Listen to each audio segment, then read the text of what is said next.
21 மணி நேர பயணத்திற்கு பின்னர் பத்துமலை திருத்தலத்தை வந்தடைந்தது வெள்ளி ரதம். தைப்பூச விழாவை ஒட்டி கோலாலம்பூர் ஜலான் துன் HSLயில் உள்ள ஸ்ரீ மகா மாரியம்மன் கோவிலிலிருந்து நேற்றிரவு புறப்பட்ட வெள்ளி ரதம் 21 மணி நேர பயணத்திற்கு பின்னர் இன்று மாலை 7 மணியளவில் பத்துமலை திருத்தலத்தை வந்தடைந்தது.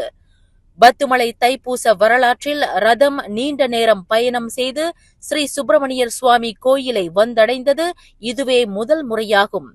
கோலாலம்பூரில் இருந்து பல்வேறு சாலைகளை கடந்து வழிநெடுகிலும் பக்தர்களின் அர்ச்சனையை ஏற்று ஸ்ரீ முருகப்பெருமான் தாம் குடிகொண்டிருக்கும் பத்துமலை திருத்தலத்தை வந்தடைந்த போது பக்தர்கள் கை வணங்கி தைப்பூச உற்சவ மூர்த்தியை வரவேற்றனர்.